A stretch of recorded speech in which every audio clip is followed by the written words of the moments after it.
Baik, dari video singkat tadi kita bisa melihat bahwa ada seorang waitress begitu ya, yang memiliki demand dari customer. Lalu dia sampaikan kepada chefnya, dan ternyata ada gap informasi yang dia tidak ketahui. Apa sebenarnya yang diinginkan oleh customer itu? Nah, ini mungkin bagi beberapa orang yang baru bergabung di perusahaan ataupun mungkin di level junior, terkadang ada gap informasi yang dia tidak ketahui. Atau ada gap kompetensi lah ya, dengan mungkin orang-orang yang sudah experience. Nah, hal ini akan dikupas langsung oleh Pak Kris ya Pak ya, terkait kompetensi manajemen sistem ini. Baik, kalau begitu langsung saja kita persilahkan kepada Pak Kris untuk membawakan materi. Terima kasih Pak Kris. Silakan. Baik, Mas Ibrahim, terima kasih kesempatan untuk ngobrol pagi ini. Dan teman-teman, selamat bertemu. Eh, Pasti banyak di antara kita yang baru bertemu secara muka ya, tatap muka baru kali ini. Mungkin kalau ngobrol di grup sudah sering kita, tetapi kalau ketemu secara virtual ya baru kali ini. Jadi menurut saya kesempatan berharga dan untuk saya untuk berbagi dengan teman-teman sekalian terkait pengalaman saya, ya, hal yang pernah saya lakukan terkait tentang kompetensi manajemen sistem. Baik, tadi Mas Ibrahim sudah memperkenalkan sedikit. Saya menambahkan beberapa hal supaya teman-teman ada informasi sedikit yang bisa eh, bagaimana bahwa dengan pengalaman ini saya bisa berbagi dengan teman-teman tentang kompetensi manajemen sistem. Jadi saya mulai berkarir itu tahun 92 nih, saya mulai bekerja. Sampai 2001 itu saya menjadi spesialis. Jadi basic saya ilmu psikologi sebetulnya. Eh, Sekolah saya dulu. Kemudian sampai dengan 2001, dari 92 sampai 2001 itu saya menjadi praktisi behavioral science. Jadi area pekerjaan yang saya tangani ada sebagian besar itu bentuknya behavioral assessment gitu ya, baik yang sifatnya pakai hipotetik maupun yang pakai behavioral murni seperti yang digunakan teman-teman di SAR, di BDI dan sebagainya. Kemudian sebagai praktisi untuk memberikan expert opinion kalau terjadi kasus, terjadi penyimpangan, sifatnya yang ada indikasi pada gangguan jiwa atau gangguan perilaku gitu. Itu saya lakukan sampai dengan 2001. Jadi saya cukup hatam untuk bekerja terkait dengan behavioral science seperti ini. Kemudian 2001 sampai dengan 2005 saya bekerja di sebuah industri migas di Jakarta, ada di Jakarta di Tangguh, Tangguh itu di daerah Papua, di daerah Teluk Bintuni. Waktu saya bermasuk itu perusahaan ini baru saja merger. Nah, saya masuk di dalam sebuah project team menangani untuk proses mergernya sebetulnya. Jadi karena merger ini terjadi dari banyak organisasi yang sudah established besar gitu ya, masing-masing sama-sama besarnya dan cukup mapan sebenarnya. Sehingga memang waktu itu ada tim khusus untuk menangani change management. Nah, saya masuk di dalam tim ini, kemudian tugas utama kita adalah melakukan semacam business process improvement. Jadi dari berbagai organisasi ini kan masing-masing mereka sudah established ya. Nah ini tugas kita adalah mencoba untuk mengharmonisasikan, mensinkronkan masing-masing bisnis proses di masing-masing organisasi ini untuk mendapatkan satu hal yang sama yang bisa dilakukan sebagai sharing dan ada yang masing-masing menjadi kekhususan masing-masing. Nah itu kurang lebih pekerjaan ini saya tangani sampai dengan 2005 waktu itu. Jadi kalau pengalaman tentang HR system itu saya cukup padat. Pengalaman ini saya dapatkan itu mulai tahun 2001 sampai 2005. Nah, pada saat itu saya belajar tentang kompetensi management system. Jadi sebelum itu memang saya nggak punya bayangan seperti apa sih kompetensi management system itu ya. Meskipun saya setiap hari dan mulai dari 92 sampai 2001 saya bekerja sebagai behavioral assessor. Tetapi waktu itu Kalau yang terkait dengan technical competency itu buat waktu itu saya masih nggak punya bayangan bagaimana membangunnya, bagaimana menjalankannya, gitu. Buat saya waktu itu masih masih jauh dari apa ya pemahaman saya. Nah, tetapi begitu masuk di oil and gas ini mereka datang dengan sebuah kompetensi manajemen yang sudah established. Nah, waktu itu kita diminta untuk mulai menjalankan ini, mulai melakukan sosialisasi, edukasi, menjalankan, sekaligus juga mereview beberapa hal terkait dengan terutama yang terkait dengan HR waktu itu. Nah, ini pengalaman cukup berharga buat saya waktu itu karena ini sebenarnya basic saya untuk mengenal kompetensi manajemen sistem secara utuh itu pada saat bekerja di industri migas ini. Jadi saya belajar tentang kompetensi orang-orang teknis mulai dari subsurface sampai dengan di production sampai dengan di distribution. Jadi dari orang mencari cadangan minyak, kemudian memproses itu supaya cadangan ini bisa terangkat ke permukaan, kemudian dari setelah sampai di permukaan bagaimana minyak mentah itu diolah. Nah, saya mempelajari itu waktu itu. Jadi saya baru punya bayangan, oh ini tuh sebetulnya kompetensi teknis itu bagaimana merumuskannya, bagaimana mengukurnya. Itu baru saya pengalaman mulai tahun 2001 itu yang saya dapatkan sampai dengan 2005. Nah, dari pengalaman itu kebetulan waktu itu di sore hari saya diminta untuk beberapa teman-teman yang sudah membangun consulting firm itu mereka yang memberikan services untuk membangun sistem kompetensi. Kawan-kawan bahasa pernah melakukan dan menjalankan kompetensi sistem yang terutama yang technical ini, maka saya diminta bergabung. Nah, jadi di sore hari mulai tahun 2004 saya mulai menjalankan membuat kompetensi sistem terutama yang technical. Jadi pada waktu itu dari 2004 sampai dengan 2007 kurang lebih itu saya menghasilkan beberapa kompetensi sistem ada di oil and gas, kemudian ada di coal mining, perusahaan batubara, kemudian ada di perusahaan IT, multipolar, kemudian ada geothermal, start energy. Jadi saya mulai cukup hatam sampai dengan membuat automation sistemnya. Nah, itu pengalaman terkait dengan kompetensi. Nah, setelah itu saya mulai masuk ke menjadi generalis karena memang waktu itu saya di hire mulai di perusahaan tambang sampai jadi 2007 2008 ya sampai dengan 2017 itu saya perusahaan tambang. Kemudian setelah itu jadi konsultan tetap di sebuah perusahaan pendidikan sampai dengan 2023 kemarin. Nah, itu pengalaman saya terkait dengan kompetensi sistem. Baik, teman-teman saya mau cerita mengenai kompetensi sistem itu dengan presentasi ini ya. Saya coba share sebentar.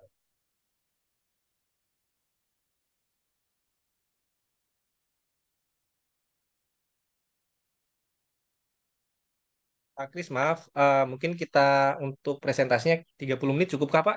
Nanti kita Baik, lanjutkan dengan question and answer. Baik, baik, baik. terima kasih Pak Kris. Saya coba seringkas mungkin ya. Baik, Terima kasih Pak. sama-sama. Baik,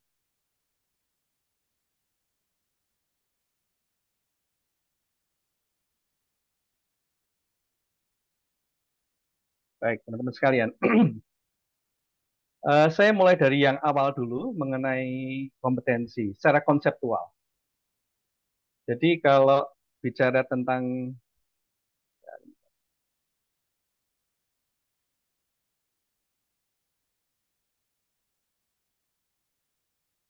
nah, jadi secara konseptual kalau kita bicara tentang kompetensi, eh, kita bisa ada apa komponen ya. Komponen kompetensi kita bicara tentang knowledge, skill dan attitude.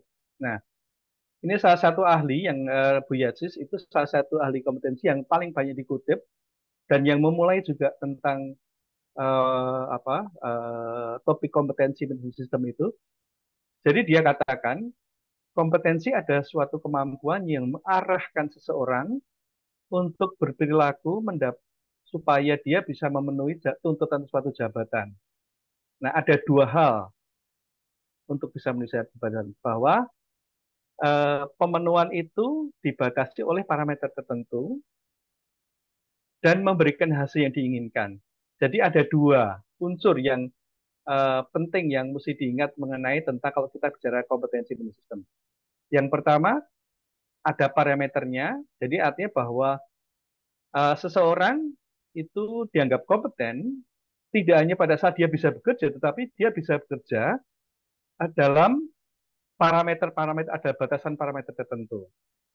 Nah, kemudian setelah dia bekerja sesuai dengan parameter itu, maka ada kriteria yang berikutnya yang disebut oleh kompeten bahwa dia bisa memberikan hasil yang diinginkan.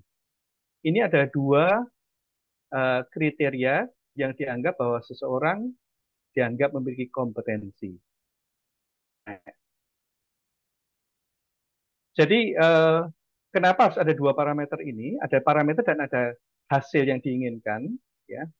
Karena orang bisa mencapai hasil, menunjukkan hasil kerja yang diinginkan, tetapi parameternya tidak cocok.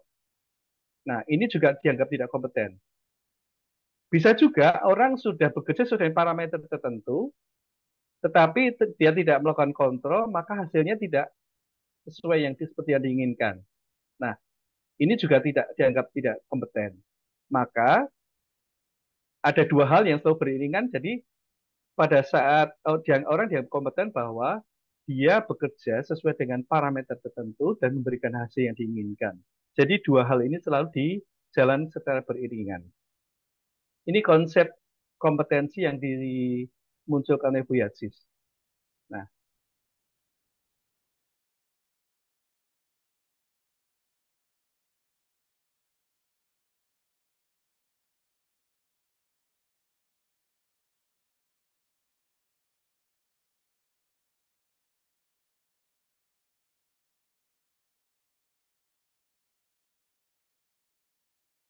Baik, Pak Kris, apakah ada, nampaknya ada terkait masalah teknis ya? Sebentar ya, teman-teman.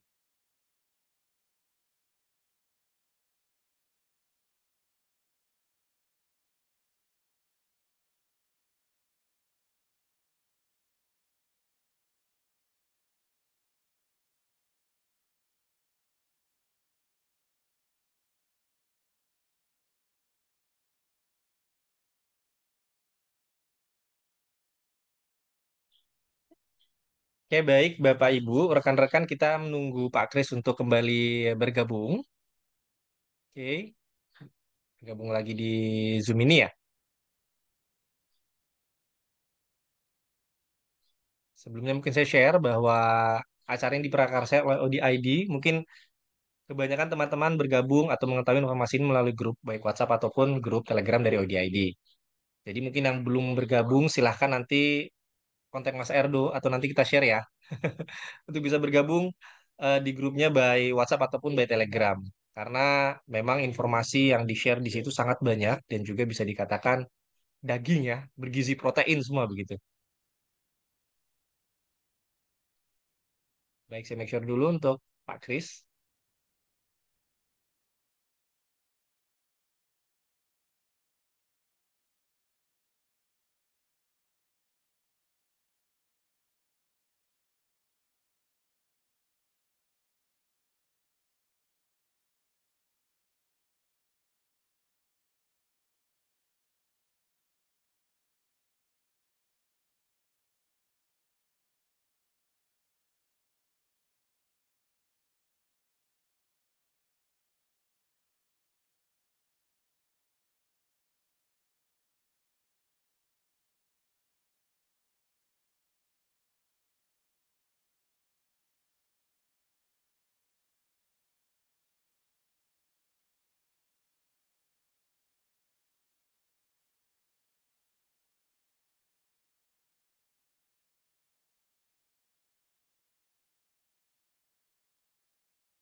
Baik, link untuk belajar bareng ODID sudah di-share oleh Mas Erdo di chat.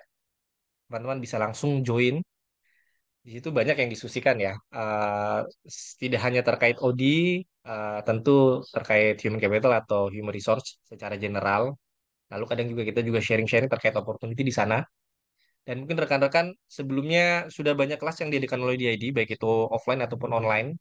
Sekitar 2 minggu lalu, 3 minggu lalu sudah diadakan kelas oleh kita mengundang langsung rekan kita ada Human Capital Manager Holcim dan juga ada VP dari Sinarmas yaitu Mas Alvin dan Mas Anza yang membawakan terkait talent management system dan nanti akan ada part 2-nya informasi seperti itu. Jadi informasi yang sebelumnya itu kelas yang dibuka di 2-3 minggu lalu itu sangat-sangat benar-benar bergizi, benar-benar realita tidak hanya teori tapi juga bagaimana pengaplikasian di pekerjaan. Dan itu betul-betul teman-teman sangat terbantu lah informasi yang di-sharing oleh Mas Alvin dan juga Mas Anza. Nanti akan ada part 2-nya lagi, kita akan mengupas lebih dalam terkait talent, begitu, dan saat ini nanti dibawakan oleh Pak Kris dilanjutkan terkait kompetensi manajemen sistem. Baik, coba bantu share PPT-nya sebentar yang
baik, sambil menunggu Pak Kris kembali bergabung, mungkin saya share pertanyaan-pertanyaan yang sudah dilemparkan ya oleh teman-teman melalui G-Form, yang tentunya pembahasan Pak Kris di pagi hari ini akan menjawab pertanyaan dari teman-teman. Mungkin mulai dari pertanyaan apa itu CMS atau kompetensi manajemen sistem.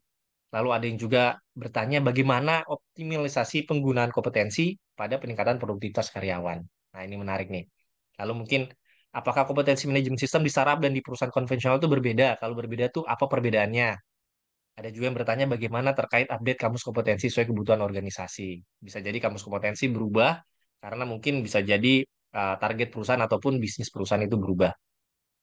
Lalu ada juga yang bertanya bagaimana menyusun kompetensi yang sesuai baik secara core maupun role. Nah, ini banyak, sampai 40 lebih pertanyaan dari teman-teman.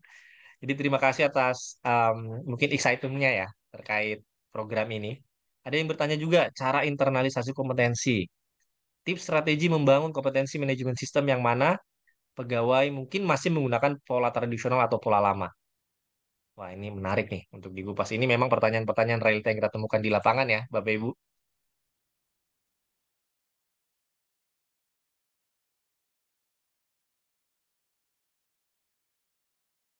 Mas Ibrahim, saya sudah kembali. Oke, baik. Pak Kris, terima kasih sudah bergabung kembali, Pak Kris. Mungkin saya bantu share untuk share screen ya, Pak ya. Baik, baik. Baik, rekan-rekan, mohon maaf ini ternyata jaringan internet saya terputus ini, jadi saya terpaksa beralih ke HP. Jadi terima kasih Mas Ibrahim sudah dibantu untuk Baik. presentasinya ya. Baik, Ya, jangan senang hati, Pak. Baik. baik. Eh, saya kembali ke yang kedua tadi ya, bahwa kompetensi itu dianggap orang kompeten itu kalau dia menunjukkan dua parameter. Jadi ada dia bekerja sesuai parameter dan memberikan hasil. Lanjut. Nah, terus kalau kita bicara seluruh kompetensi, itu pasti orang akan menunjuk pada tiga hal. Ada knowledge, ada skill, dan ada attitude. Nah, Knowledge, kenapa ini menjadi unsur fundamental dan unsur penting? Karena seseorang kalau belajar itu pasti akan belajar dari knowledge-nya dulu. Dia belajar mengingat dulu. Seperti kita dulu belajar waktu kuliah, kita pasti akan belajar dari asas-asas. Nah, pada waktu mendapatkan di fase fundamental, di fase-fase asas ini, kita akan belajar untuk mengingat dan memahami konsep dulu. Setelah pemahaman terhadap konsep dan knowledge itu cukup, maka orang mulai beralih ke belajar menerapkan konsep yang sudah dipelajari. Nah, setelah dia memiliki jam terbang yang cukup dalam menerapkan konsep ini, maka terbentuklah skill. Nah, maka dari itu, skill memang tidak mudah untuk dilihat. Seperti tadi ya, kalau kita knowledge itu lebih mudah diukur dan dilihat karena ukurannya seberapa bagus, seberapa komprehensif orang bisa menjelaskan. Nah, tetapi orang mampu menjelaskan belum tentu kompeten. Maka orang harus dibuktikan dengan cara melihat apa prakteknya. Nah, ini unsur skill mulai baru terjadi. Nah, kalau orang sudah memiliki jam terbang, sudah pernah mempraktekkan, maka dia bisa menunjukkan bahwa dia bisa mempraktekkan apa yang pernah dia pelajari di dalam praktek yang terkait dengan knowledge-nya itu. Nah, jadi sekali lagi untuk melihat skill perlu effort khusus, yaitu dengan cara mengobservasi. Nah, kemudian kalau skill ini sudah terbentuk mapan, maka skill ini akan apalagi skill ini disertai dengan tata nilai tertentu, maka akan menjadi attitude. Jadi misalnya orang bisa nyupir, bisa mengendarai mobil, tetapi belum tentu dia dianggap kompeten. Karena dia dianggap kompeten karena ada unsur attitude. Misalnya, orang boleh bisa mengemudi mobil, tetapi pada saat dia mengemudikan mobil dengan cara unsafe, maka dia dianggap dia tidak kompeten. Karena kompetensi itu menuntut adanya hasil yang baik. Artinya kalau dia mengemudi sembrono, apalagi sampai terjadi menyebabkan accident, maka dia dianggap belum kompeten. Jadi sekali lagi, kompetensi pasti disertai dengan tata nilai tertentu. Nah, ini yang disebut sebagai attitude. Ini hal yang tidak yang kalau kita bicara sebagai sebuah requirement tidak ini hal yang harus ada untuk attitude ini. Dan itu sifatnya embedded terhadap skill dan knowledge-nya. Lanjut. Nah, kemudian kita akan bicara tentang competency based system. Jadi teman-teman semua, kompetensi manajemen sistem memang sebuah sistem yang tidak mudah memang untuk membuat, tetapi kalau ini established, itu akan sangat membantu organisasi. Jadi kalau kita bicara dari tujuan dan manfaatnya, kalau ada kompetensi manajemen sistem, yang pertama adalah bahwa upaya membangun kompetensi itu ada sebuah upaya untuk mengidentifikasi, memastikan, dan menuliskan kompetensi unik yang menjadi pembeda terhadap organisasi yang lain. Nah, ini menjadi penting. Kenapa ini menjadi eh, bahwa kita harus menemukan sebuah kompetensi yang unik. Kalau orang-orang marketing itu kan selalu mengatakan bahwa marketing is all about differentiation. Jadi kalau kita mau menjual sesuatu dan yang kita jual itu tidak ada bedanya dengan yang lain, maka ya hasilnya tidak akan optimum atau bahkan mungkin tidak akan terjual. Nah, maka supaya bisa dia menarik untuk dibeli oleh orang lain, maka sebuah produk atau sebuah jasa itu harus memiliki sebuah sesuatu yang unik yang menjadi pembeda dari produk atau jasa yang orang lain. Nah, terkait dengan ini, sebuah produk atau jasa yang unik itu dihasilkan oleh sebuah kompetensi yang unik. Jadi kalau setelah ini nanti saya akan cerita ya secara konkret mengapa itu kompetensi unik dan sebuah produk yang unik itu menjadi hal yang penting ya. Setelah ini saya akan cerita dari sisi hasilnya. Nah, kemudian yang kedua, tujuan dan manfaat dari benefit dari CMS adalah dengan kita memformulasikan kompetensi teknis yang harus dimiliki untuk memproduksi sebuah jasa atau sebuah produk, ya, termasuk juga non teknis, maka kita akan bekerja bisa maksimum sebuah organisasi. Dan yang paling penting sebetulnya adalah kompetensi manajemen sistem itu bisa mengidentifikasi kompetensi-kompetensi yang sangat esensial, yang itu tidak harus dimiliki supaya dia bisa menghasilkan sebuah produk atau jasa yang unik tadi. Jadi eh, tujuan dari membangun sebuah kompetensi manajemen sistem itu ada dua ini.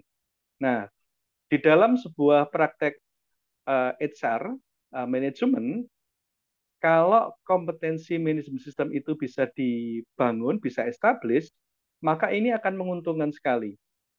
Karena kompetensi manajemen sistem itu dipakai untuk merancang, bisa dipakai untuk merancang pengembangan karir. Artinya kalau, dan ini banyak, ini karena saya juga ngalami di beberapa tempat, itu banyak karir pegawai itu yang terbentuk bukan by design, tetapi by accident.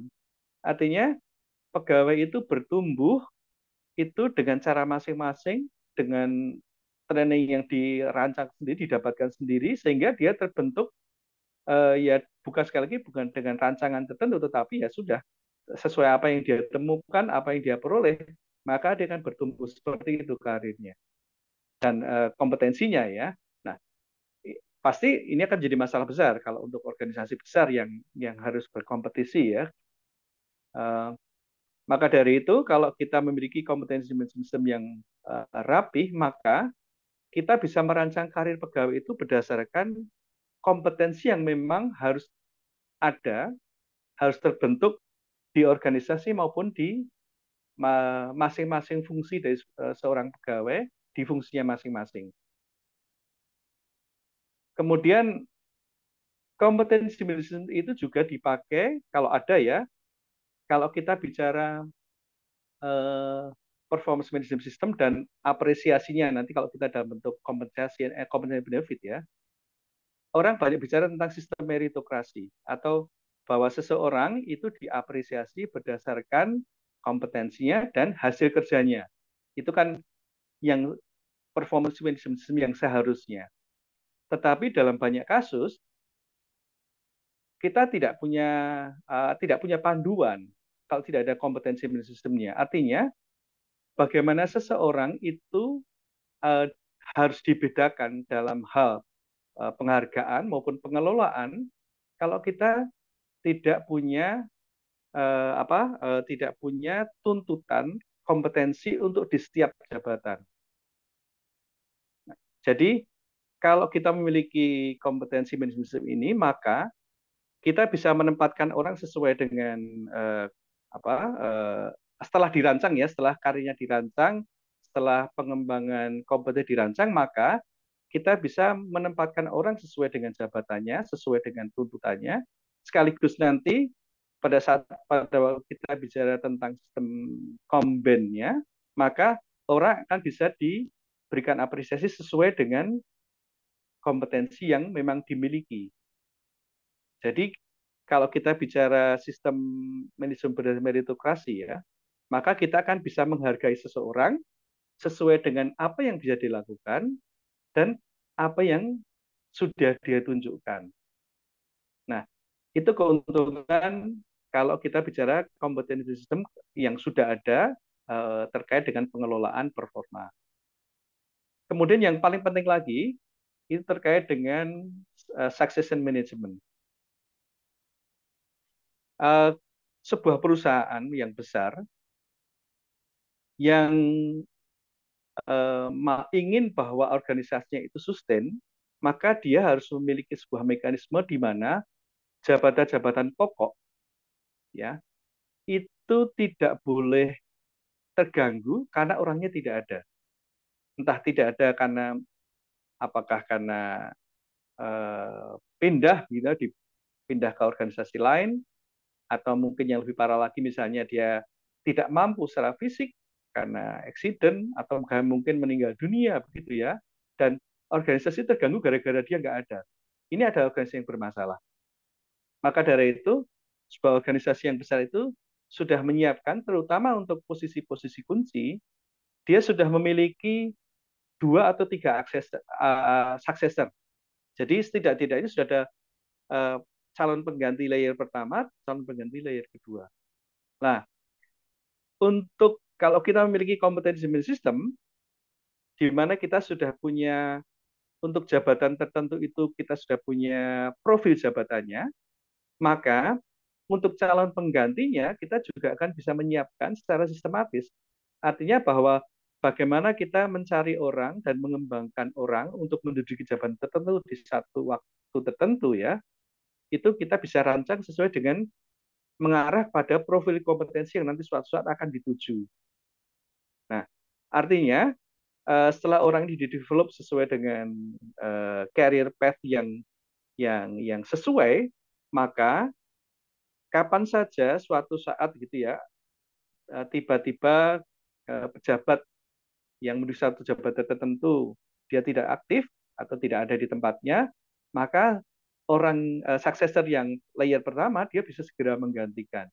Bahwa ada semacam masih ada gap mungkin karena pengalaman dan sebagainya, itu bukan hal yang signifikan karena kompetensi dasarnya sudah dirancang dan dibangun untuk mengarah kepada jabatan calon yang akan digantikan.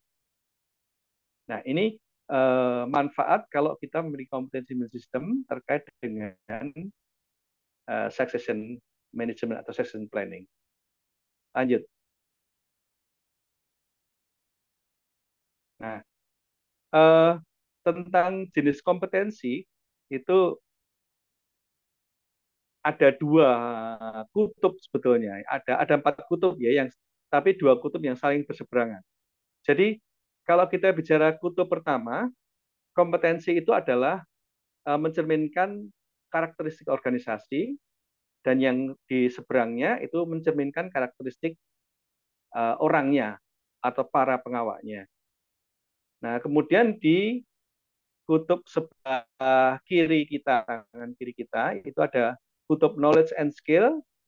Kemudian di kutub yang sebelah kanan, tangan kanan kita, itu ada unsur abilities atau termasuk working habits atau skills untuk berhubungan dengan orang. Jadi kalau di sebelah tangan kiri kita yang itu ada knowledge dan skill yang berhubungan dengan tools atau teknologi, ya. Kemudian yang kutub berseberangan itu adalah kompetensi atau abilities untuk bekerja berhubungan bersama-sama dengan orang lain. Nah, kemudian kalau lanjut diklik, ada di kuadran pertama, silakan Mas Ibrahim ya. Nah, di kuadran pertama itu adalah pertemuan antara kompetensi yang menciptakan organization karakter dan yang irisan dengan knowledge atau skill with tools. Nah, ini yang disebut sebagai core kompetensi. Nah, jadi core kompetensi yang tadi kembali yang kita bicara di awal ya, core kompetensi ada sebuah kompetensi unik dan itu terkait atau ada hubungannya juga dengan brand sebuah organisasi. Jadi nanti kita pasti akan mengenal banyak masing-masing kita ya untuk properti yang kita pakai, bahkan kendaraan, pakaian mungkin atau sepatu dan sebagainya begitu ya. Kadang-kadang kan kita punya preferensi terhadap merek tertentu. Nah, kenapa kita punya preferensi itu? Karena kita punya asosiasi yang kuat yang itu sesuai dengan keinginan kita yang ada di properti yang kita manfaatkan. Misalnya, kita punya misalnya preferensi terhadap kendaraan jenengan dengan merek tertentu. Nah, jadi preferensi kita itu pasti terkait dengan brand dari produk ini dan produk ini kita pilih karena memiliki keunikan atau kelebihan terhadap produk yang lain. Nah, ini yang sebagai kembali ke tadi adalah core kompetensi dari sebuah organisasi. Jadi core kompetensi identik dengan sebuah brand dan sebuah brand identik dengan sebuah keunggulan tertentu yang bisa jadi hanya dia miliki atau mungkin dimiliki juga yang lain, tetapi tetap ada sesuatu yang berbeda dari brand yang kita pilih. Kemudian kuadran kedua itu kita bicara core values dan priorities. Jadi kalau core kompetensi itu terkait dengan kompetensi teknis, kompetensi unik tapi yang bersifat teknis. Nah, kuadran kedua itu adalah core kompetensi tetapi terkait dengan values atau priorities. Nah, kadang-kadang begini, kadang-kadang kita memilih suatu barang atau jasa itu bukan karena kelebihan karakter dari produk itu. Bukan karena produk itu memiliki kelebihan, bisa jadi barang itu atau produk itu sama dengan yang lain, gitu ya. Tetapi kita pilih karena dia cara menyampaikannya kepada kita ada sesuatu yang unik dan lebih mengena pada ekspektasi kita. Jadi misalnya kita punya langganan bakso begitu ya. Mungkin dari rasa tidak ada bedanya dengan yang lain, tetapi kita menjadi pelanggan dari sebuah warung bakso bukan karena bakso, ya pasti karena rasanya iya, tetapi bisa jadi rasanya juga dimiliki yang enak ya, bisa sama dengan produk yang lain, tetapi kalau saya jajan ke sana itu pelayannya pemiliknya cara melayani kita itu mengesan gitu buat kita, sehingga kita cenderung lebih menyukai untuk datang ke situ. Nah, ini yang sebagai values atau priorities. Jadi artinya ini sebuah core kompetensi yang muncul bukan karena produk itu, tetapi kompetensi unik karena cara yang ditunjukkan oleh cara menyampaikan dari sebuah produk atau jasa yang unik, ya. Kemudian kuadran ketiga. Nah, kuadran ketiga ini masih juga technical juga. Jadi technical knowledge and job skill. Tetapi ada pada orangnya. Jadi kalau yang kuadran ketiga ini adalah kompetensi teknis terkait dengan fungsi atau fungsi kita masing-masing. Misalnya kompetensi teknis untuk orang HR, kompetensi teknis untuk finance, kompetensi teknis untuk orang-orang produksi. Nah, ini kompetensi teknis yang melekat pada orang. Nah, apakah ada hubungan antara yang kuadran satu dan kuadran ketiga? Ya, karena pada dasarnya sebuah kompetensi unik itu bisa terjadi, kan bukan organisasi yang mengerjakan, tapi orang-orang yang mengawal itu. Tetapi bahwa eh, kompetensi ini itu dimiliki secara bersama-sama dari semua proses, mulai dari proses awal sampai dengan proses delivery, yang mendukung sebuah kompetensi unik itu bisa terdeliver. Nah, jadi itu hubungan antara kompetensi core yang teknik yang di kuadran satu dengan yang kuadran ketiga. Jadi kalau core itu adalah kompetensi unik yang dimiliki oleh semua fungsi yang mulai dari fungsi awal sampai fungsi akhir yang bisa menghasilkan sebuah produk yang unik, ya. Kemudian kalau kompetensi yang ketiga di kuadran ketiga itu adalah kompetensi teknis terkait dengan jabatan atau fungsi masing-masing. Kemudian kuadran keempat. Nah, kuadran keempat itu terkait dengan kompetensi, orang mengatakan soft kompetensi sebetulnya. Jadi terkait dengan kompetensi-kompetensi tertentu yang harus dimiliki oleh semua pegawai, dan itu akan memperlancar kompetensi itu, teknis itu bisa terdeliver dengan baik. Jadi misalnya kompetensi terkait dengan masalah komunikasi, terkait dengan teamwork, nah itu ada di kuadran 4 ini. Nah, terus apa bedanya dengan yang di kuadran kedua? Bedanya sekali lagi, kalau eh, kuadran kedua itu adalah kompetensi atau soft kompetensi, itu yang akan menjadi ciri pembeda terhadap orang-orang yang atau cara penyampaian dari perusahaan organisasi yang lain. Jadi misalnya kita mengatakan begini, kalau kita ketemu dengan, ini yang paling gampang ya, itu biasanya kalau kita bicara, wah ini mesti dari tampilannya, dari caranya bersikap itu ini kayaknya kalau nggak polisi, tentara ini. Nah, artinya dari habit orang itu menunjukkan sesuatu yang seragam, perilaku yang seragam dari sebuah institusi tertentu.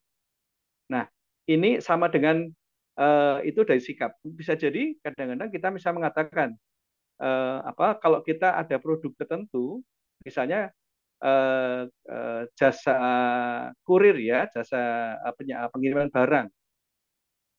Kita selalu mengatakan kalau barang ini dikirimkan oleh si kurir itu pasti aman, bahkan sampai dengan kemasan saja tidak ada yang rusak.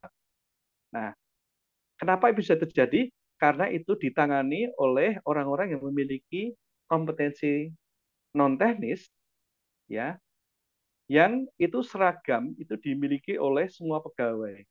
Nah, bedanya dengan yang kuadran keempat adalah kalau kuadran keempat itu performance atau soft kompetensi yang terkait dengan kompetensi individu masing-masing yang akan memperlancar dia di dalam bekerjasama dengan orang lain. Misalnya tadi seperti kompetensi berkomunikasi, kompetensi bekerja sama, problem solving, dan sebagainya. Nah, ini jenis-jenis kompetensi. Baik, lanjut.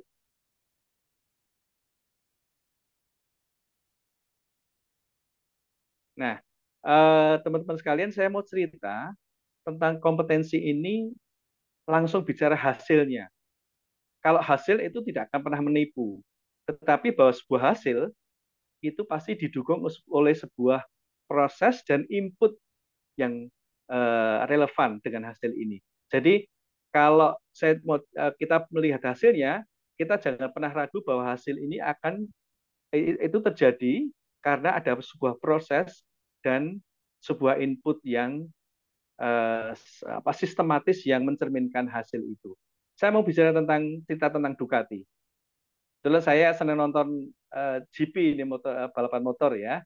Mungkin teman-teman punya beberapa punya hobi yang sama. Lanjut. Eh, tentang Ducati, saya melihat hasil sekali lagi ya. Ini hasil ini saya lihat, saya ikuti dalam waktu yang belum lama. Ada dua jenis kendara balapan sebetulnya. Mungkin saya nggak tahu. Biasanya kalau ibu-ibu nggak terlalu suka nonton balapan. Nah, jadi saya cerita sedikit detail mengenai ini. Kalau balapan itu ada Grand Prix, ada GP dan ada World Superbike. Nah, eh, waktunya hampir bersamaan. Seasonnya itu dalam setahun itu hampir bersamaan antara GP dan World Superbike atau WSBK.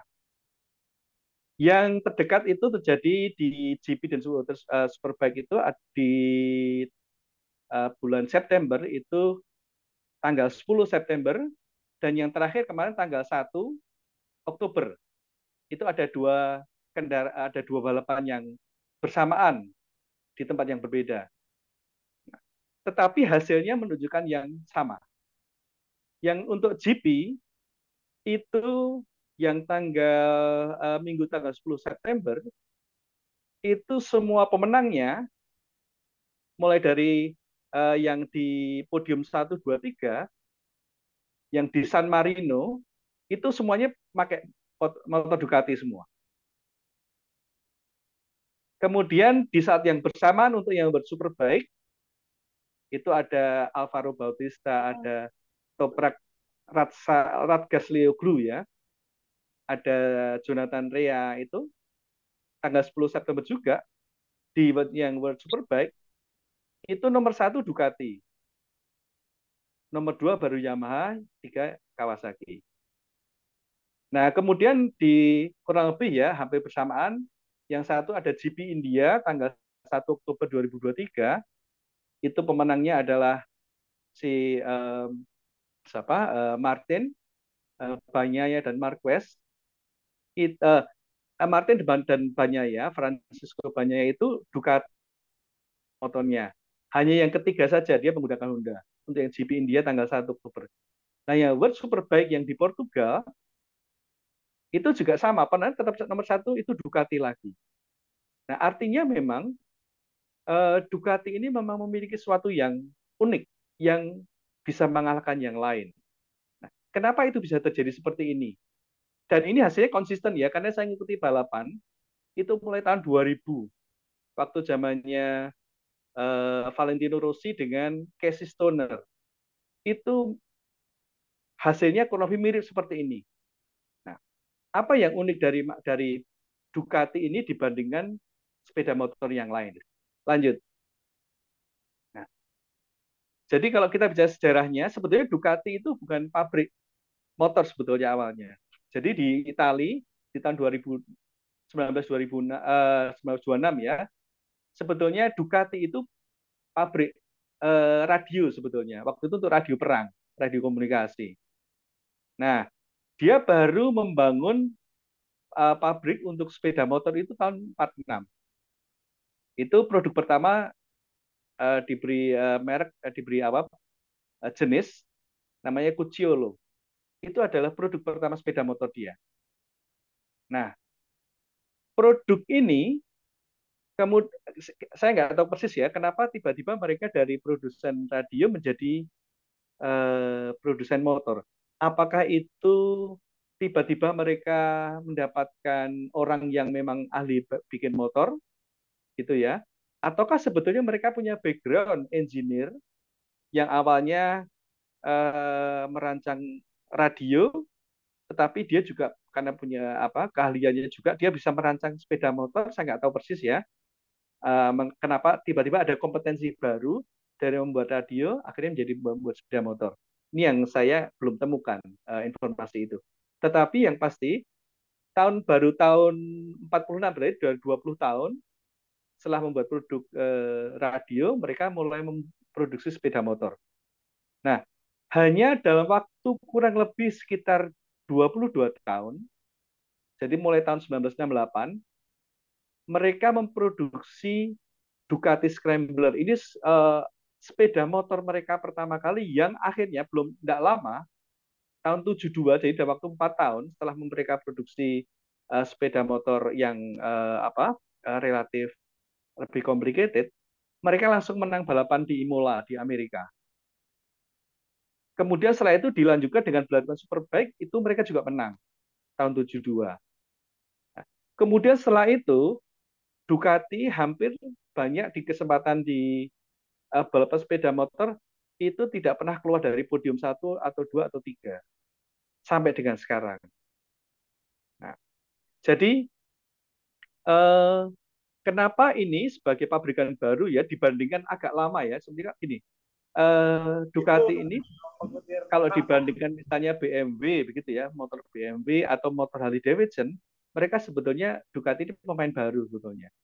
Tetapi meskipun pemain baru, kenapa mereka bisa masuk di kalau bicara sepeda motor yang kelas balapan, mereka bisa langsung menang.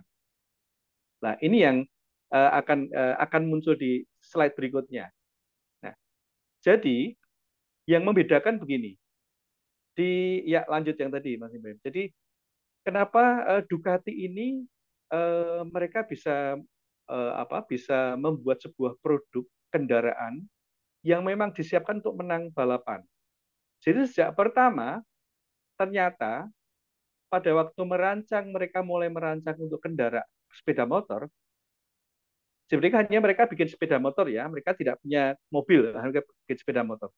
Jadi mereka membuat kendaraan atau sepeda motor yang memang disiapkan sejak awal untuk ngomongnya kami mau bikin sepeda motor balapan. Kami tidak memproduksi untuk sepeda motor untuk yang biasa, yang pemakaian harian, bukan itu. Produk kami adalah kami rancang sejak awal di pikiran kami bahwa produk ini adalah untuk motor balapan. Itu yang sudah pertama kali langsung dia tetapkan sebagai keunikan dia. Nah, positioning inilah yang membuat akhirnya di dalam setiap merancang kendaraan dan akhirnya sampai dengan memproduksi kendaraan itu memang selalu diarahkan bahwa ini adalah motor balap. Maka akhirnya mereka menemukan sebuah rancangan yang disebut sebagai namanya desmodromic. Itu dari sisi sistem kontrol valve-nya atau apa untuk sistem katupnya. Nah, kemudian untuk kerangkanya mereka juga punya akhirnya memunculkan sebuah kerangka yang unik sampai sekarang.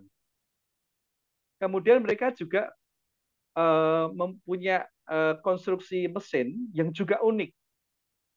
Sehingga, jadi kalau tadi saya cerita mengenai bahwa Ducati itu selalu menang, karena Ducati itu kalau di trek yang lurus tidak pernah ada yang mengalahkan dari sisi powernya.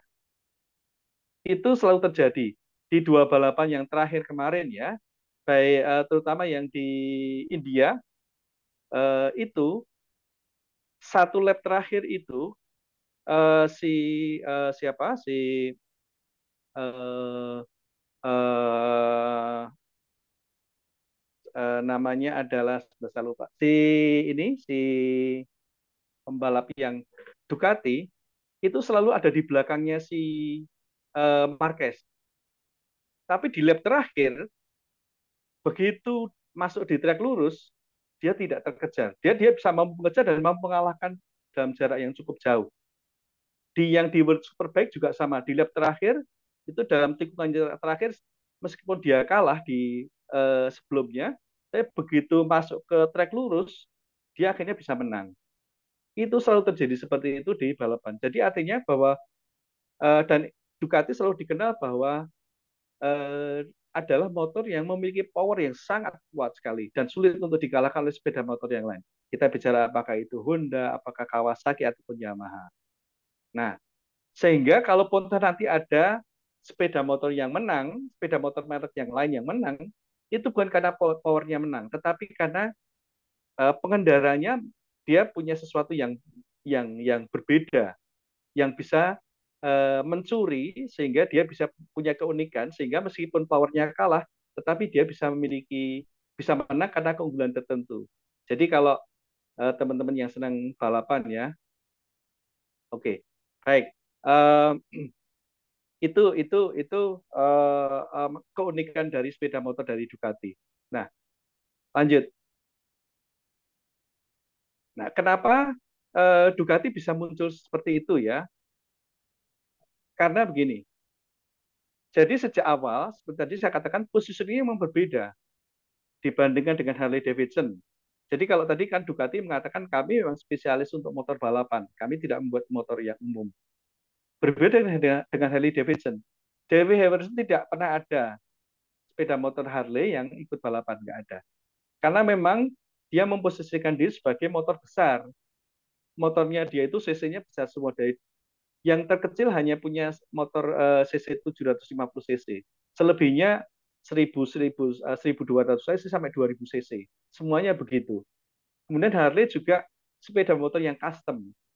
Maka banyak jenisnya. Ada Heritage Softail, ada Screaming Eagle, ada Police, ada macam-macam banyak sekali. Karena memang custom sifatnya. Nah, berbeda dengan Honda. Honda dia lebih merancang bagaimana sebuah motor yang low fuel efficient dan low emission. Jadi memang dia awalnya tidak rancangannya bukan untuk balapan, bahwa akhirnya ada yang untuk balapan itu ada, tetapi awalnya di kepala para perancangnya mereka itu menghasilkan sepeda motor yang fuel efficient. Beda dengan BMW. BMW dia seperti tidak pernah merancang untuk balapan. Karena BMW kebanyakan dia merancang sepeda motor untuk touring, untuk jarak jauh. Maka kebanyakan para cyclist ya, motor cyclist gitu, yang antar benua begitu mereka sepeda motornya kebanyakan BMW. Karena memang BMW dirancang untuk touring. Nah, berbeda dengan yang lainnya seperti Triumph ini sepeda motor Inggris itu mereka pencipta sepeda motor lugu. Ada peminatnya, ada. Nah, jadi sekali lagi sejak awal Ducati bisa memproduksi sebuah sebuah sepeda motor sepeda motor balapan yang tidak terkalahkan karena sejak awal dia menetapkan diri kami memang produsen sepeda motor balapan, tidak yang lain. Ini sekali lagi ini adalah posisi yang unik. Nah, berikutnya. Nah, karena posisi yang unik inilah maka di dalam proses pembuatannya mulai dari perancangan sampai dengan produksi itu memang dirancang untuk menghasilkan sepeda motor balapan terus, itu yang betul-betul dia mereka pahami dan oleh para engineer-nya ya, dipahami oleh para engineer-nya. Nah, bagaimana para engineer ini bisa menghasilkan produk sepeda motor untuk balapan? Karena sejak awal mereka oleh manajemen diberitahu bahwa kita harus menghasilkan produk sepeda motor balapan loh ya, bukan sepeda motor yang umum. Sekali lagi, maka di dalam mulai dari proses perancangan sampai dengan produk itu jadi, semua berorientasi pada sepeda motor balapan. Nah, apakah prosesnya dengan pabrikan sepeda motor yang lain sama? Pasti mulainya dari merancang, kemudian forging. Forging itu ada melebur ya, melebur materialnya, besi-besinya menjadi blok mesin, kemudian mencetak, kemudian setelah dicetak itu ada welding, jadi ada pengelasan dari frame. Kalau frame-nya sudah jadi, maka nyambung-nyambung frame-nya dengan cara dilas. Mesin itu waktu mereka di blok mesin diperhalus, kemudian ada dicat, kemudian di assembling. Yang lainnya juga sama. Kita bicara Harley, sama prosesnya. Designing, forging, casting, welding, dan seterusnya. Honda juga sama. Tetapi yang membedakan adalah rancangan sejak awalnya mereka mengatakan posisi ini kami adalah sepeda motor balap. Kalau Harley mengatakan kami motor custom. Ini yang membedakan akhirnya bahwa sebuah proses yang sama menghasilkan produk yang berbeda karena positioning yang berbeda. Jadi positioning menjadi penting sekali. Nah, apa hubungannya positioning dengan kompetensi unik? Nah, jadi sebuah positioning itu muncul karena pertama bisa jadi positioning itu diawali oleh pemahaman seseorang bahwa mereka memiliki atau dia memiliki kompetensi tertentu yang berbeda dengan yang lain. Atau setelah dia menetapkan positioning yang khusus, maka dia kalau kebetulan kompetensi belum memiliki, maka dia mencari, mengakuisisi kompetensi itu, apakah dengan cara belajar atau mencari orang yang memiliki kompetensi unik yang dia cari. Nah, tetapi sekali lagi bahwa sebuah produk yang unik itu dihasilkan sebuah proses yang unik. Nah, proses yang unik terjadi karena adanya kompetensi yang unik. Nah, kompetensi unik terjadi karena ada sejak awal memang orang sudah memilih dan menetapkan kompetensi yang unik itu saya ada di sini, berbeda dengan yang lain. Jadi positioning dan eh, kompetensi unik ini sesuatu yang melekat pada dasarnya. Nah, berikut. Nah, jadi kalau kita bicara eh, apa membangun sebuah kompetensi system, menetapkan sebuah positioning itu menjadi penting sekali. Dan kalau kita, karena pengalaman saya ya dalam membuat sebuah kompetensi system, biasanya kami selalu bertanya kepada top management, menurut Bapak atau Ibu, kira-kira apa yang membedakan produk atau layanan perusahaan Bapak atau Ibu, apa yang berbeda dari produk atau layanan perusahaan yang lain. Itu yang biasa saya cari, apalagi mereka mungkin seperti sebuah perusahaan begitu, pasti mereka punya produk yang unik ya, yang apalagi mereka yang survive, yang berkembang bagus, bertumbuh bagus begitu ya. Itu karena pasti barangnya bagus atau jasanya bagus. Nah, jasa yang bagus itu yang kita cari. Keunikannya ada di mana dibandingkan dengan yang lain. Nah, itulah yang kita cari, kemudian kita temukan bahwa kenapa muncul produk yang unik atau jasa yang unik. Kita cari kompetensi yang unik yang untuk menghasilkan itu apa, itulah yang kita tuliskan. Itu pentingnya kenapa sekali lagi positioning di awal itu menjadi hal yang penting. Nah, untuk teman-teman sekalian, kalau nanti mau membangun kompetensi system, itu eh, penting juga menjadi catatan bahwa sebaiknya framework-nya itu kita buat merujuk kepada framework yang Indonesia sudah punya. teman-teman biasanya yang banyak berhubungan dengan pendidikan gitu atau di training-training itu cukup akrab dengan yang namanya KKNI atau Kerangka Kualifikasi Nasional Indonesia. Jadi KKNI ini sebuah taksonomi pertumbuhan kompetensi seseorang dari tidak punya apa-apa sampai seseorang bisa menjadi ahli. Nah, itu tahap pertumbuhannya seperti apa? Itu dirumuskan menjadi KKNI ini. Nah, KKNI yang di Indonesia yang punya itu kebetulan ini sudah diharmonisasikan dengan kerangka kualifikasi di ASEAN karena ASEAN memiliki kerangka kualifikasi dan negara-negara yang juga ada. Kita sudah harmonisasi dengan ASEAN Qualification Framework maupun dengan Eropa juga sudah ada sinkronisasinya atau harmonisasinya. Kemudian juga di beberapa asosiasi profesi tertentu mereka sudah ada mutual recognition agreement dan sistem kompetensi yang mereka bangun itu berdasarkan KKN ini. Kenapa? Jadi ini penting untuk kita pahami mengapa KKN ini penting untuk diperhatikan ya dan kita pahami juga. Berikutnya. Nah, ke teman-teman sekalian, jadi kalau kita bicara KKNI itu eh, kita akan bicara mengenai tahapan keahlian seseorang, mulai dari tidak punya apa-apa, tidak bisa apa-apa menjadi sangat ahli. Nah, itu prosesnya ada banyak jalur. Ada orang yang menjadi ahli bertumbuh karena sejalan dengan sekolah. Artinya orang yang lulus dari SMA, kemudian mungkin lewat diploma dulu, mulai dari D1, D2, D3, atau mungkin ada yang langsung ke S1 atau D4 untuk yang sifatnya sarjana keterampilan ya.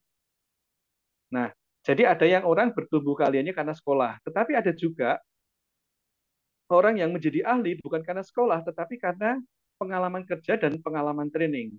Nah, itu yang ada di jalur yang sisi paling kanan. Yang kalau kita disebut ada operator, ada teknisi ahli, ada ahli. Nah, itu adalah jalur pertumbuhan keahlian yang diperoleh karena pengalaman kerja dan training. Nanti kita akan bicara untuk yang jalur paling kanan karena ini yang paling relevan untuk kita bicarakan. Nah, KKNI itu taksonominya atau levelingnya berikutnya. Jadi kita punya lanjut berikutnya. Nah, kita itu ada 9 level kalau KKN itu. Level 1 sampai dengan level 9. Nah, level 1 sampai 3 itu oleh KKN ini disebut sebagai kelompok operator. Itu level yang paling bawah. Itu lulusan setara SMA ya, itu masuk ke atau lulusan SMA ya, CTA atau SMP tetapi dengan pengalaman tertentu itu level 1. Kemudian lulusan SMA itu level 2. Kemudian lulusan eh, KKN level 3 itu adalah SMA plus pendidikan keterampilan kurang lebih setahun. Itu atau D1. Kemudian level 4 itu D2, level 3, level 5 itu ada di lulusan D3. Nah, ini sebagai kelompok operator 1 sampai 3. Kemudian level berikutnya 4 sampai 6 itu kelompok teknisi atau analis.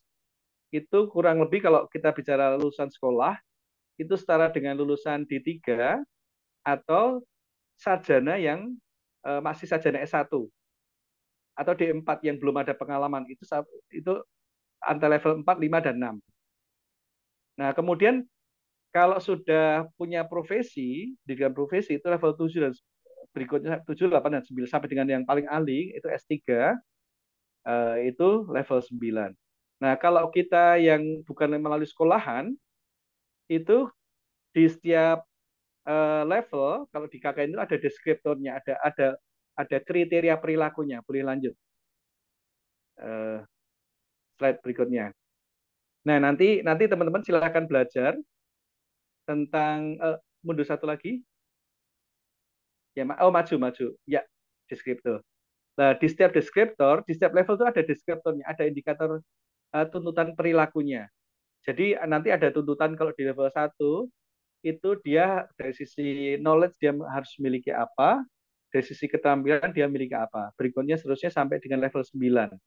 Level 9 itu kalau yang bertumbuh karena sekolah dia dituntut S3 atau S2 ditambah dengan misalnya pengalaman penelitian dengan kualifikasi seperti apa. Atau kalau bukan dengan pendidikan tapi dengan pengalaman kerja sama. Nanti tuntutannya sama, hanya bentuknya atau jalur capaiannya yang berbeda. Kalau itu dari jalur non pendidikan. Nah, nanti silakan dibaca. Nanti kalau perlu saya akan kirimkan mengenai KKNI-nya, atau nanti karena ini presentasinya boleh dibagikan ya, nanti teman-teman sekalian silakan pelajari tentang KKNI dan apa hubungannya dengan sistem kompetensi, nanti silakan dipelajari. Slide berikut. Nah, jadi untuk saya akan belajar secara konkret bagaimana kompetensi manajemen sistem yang berbasis KKNI itu sudah diterapkan di Indonesia. Nah, salah satunya ada di sektor otomotif. Jadi sektor otomotif itu sudah memiliki orang mengatakan SKKN ini ada namanya peta okupansi. Slide berikut. Nah, jadi untuk yang otomotif itu mereka sudah punya peta okupasi dan levelingnya untuk setiap jabatan. Jadi ini yang saya ceritakan ini ya, bahwa dari 9 level itu untuk industri otomotif itu mereka sudah menetapkan jabatan apa di level berapa. Kemudian untuk fungsi apa, jadi ada jabatan, ada fungsi ya. Jadi misalnya di bagian engineering itu mereka sudah menetapkan untuk staf produksi sampai dengan ke atas, karena ini stafnya levelnya adalah ahli, maka dia level 5 sampai dengan level 7, di mana tuntutan pendidikan seperti apa, tuntutan pengalaman sudah ada seperti apa juga. Kemudian fungsi yang lain juga sama, ada PPIC, ada dan proses berikutnya lah kurang lebih. Nah, ini sudah ada levelingnya. Berikutnya. Nanti kalau kita merancang kompetensi management system berikutnya, jadi penting untuk menetapkan dulu kira-kira kita ini mau menetapkan untuk level apa. Karena nanti ininya substansinya berbeda. Kalau kita bicara mengenai level 5 sampai 9, ini adalah level di mana seseorang dituntut untuk bisa menjadi seorang perancang atau desainer. Atau kalau kita mengatakan level manajerial ke atas. Kemudian untuk level 1 sampai 4 ini adalah level operator. Nah, kalau nanti kita mau mengembangkan sistem kompetensi, apakah kita mau kembangkan untuk yang desainer atau implementer, itu kita bisa pilih tergantung dari kebutuhan kita. Bisa jadi misalnya ada industri, kalau karena industrinya itu tuh industri high tech, di mana orang-orang yang ada di situ adalah orang-orang memang para ahli, bisa jadi kita hanya mengembangkan sistem kompetensi untuk yang level 5 sampai 9. Apalagi memang kita nggak punya untuk yang level orang-orang yang duduk operator ya, atau sedikit ya, sehingga bisa kita katakan kita nggak perlu pelayanan khusus untuk kita buatkan kompetensi sistem yang khusus. Berarti kan mungkin nggak perlu, itu nggak apa-apa. Karena memang organisasi kita ada organisasi yang eh, apa yang banyak terdiri dari para ahli. Maka kompetensi sistemnya kita hanya untuk membuat yang level 5 sampai 9. Nah, tapi ada industri tertentu yang memang banyak operatornya, seperti pabrik ya, pabrik-pabrik yang padat karya, itu bisa jadi untuk kompetensi manajemennya kita nggak karena memang rasio jabatannya itu banyak operatornya dibanding manajerialnya, maka bisa jadi kompetensi manajemennya yang kita buat bukan untuk level jabatan yang level 5 sampai 9, tetapi yang 1 sampai 2 atau sampai 4 ya, 1 sampai 4. Karena memang banyak operatornya dan kompetensi mereka itu yang harus kita atur dengan baik. Nah, jadi sekali lagi uh, untuk kelompok kompetensi mana yang mau kita bangun, itu nanti kita bisa melihat organisasi kita atau industri kita itu uh, cenderung cenderung yang pada organisasi yang spesialis ahli atau organisasi yang lebih banyak ditandai operator sebagai implementator ya atau operator. Nah itu apa kompetensinya akan berbeda nanti. Berikut. Nah berdasarkan ini nanti ini kita nanti akan membuat semacam ini salah satu contoh tentang kompetensi model ya. Ini yang pernah kita buat untuk sebuah industri untuk mining, untuk oil and gas dan mining ya, coal mining ya. Itu building blocknya kurang lebih seperti ini. Jadi untuk kompetensinya itu kita bedakan antara direct dan indirect. Yang direct itu menunjuk pada kompetensi yang harus dimiliki oleh orang-orang di bagian operasi pokok. Nah, uh, istilah direct ini merujuk kepada sistem ini ya, costing ya. Karena kalau kita biaya itu ada biaya langsung, ada biaya tidak langsung. Nah, biaya langsung atau proses langsung itu adalah proses-proses yang dilakukan atau proses pokok yang dilakukan oleh orang-orang produksi.